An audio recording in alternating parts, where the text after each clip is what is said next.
Сәлем достар, бүгінгі видеода жүкті әйелге шемішкенің қандай пайдасы мен зияны бар осы туралы ақпарат берілетін болады.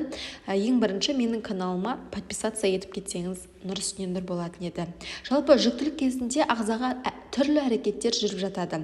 Әйел адам бала күтіп жүргенде оның дәм артықшылықтары мен көңіл күйі жиі өзгеріп отырады. Бала күтіп жүрген келіншек көбіне белгілі бір өнімге оқыста махаббат ашылады.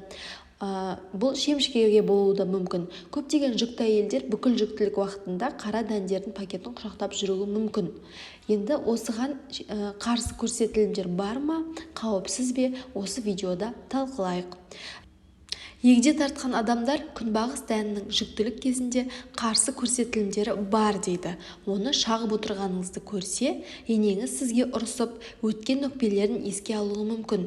Тәрбие туралы, бала көтеру және басқалар жайлы өзінің тәжірибелі сөздерін алға тартуы ықтимал. Мұндай ақпарат рас деп ойлап қалмаңыз. Бұл ғылым мен шындыққа еш жанаспайтын сенім ғана. Енеңіздің сөзінің бір жері ғана дұрыс, ол күнбағыс дәндерінің баланың шаштарының өсуіне тигізетін әсері. Олар тырнақтары секілді қалың және қатты болады. Оның барлығы пайдалы майлардың арқасында. Жүктілік кезінде керісінше осы дәндерді жеуге кеңес беріледі. Әрине, шамалы мөлшерде. Олар ас қорытуға жайлы әсер етеді.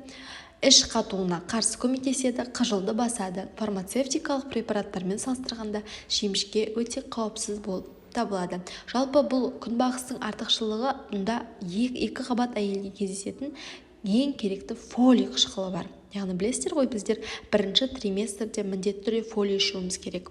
Сонымен қатар калий, кальций, фосфор дәрумендеріне өте бай. Ал зиянына келетін болсақ, шемішкенің тазалығына қатаң қараңыз.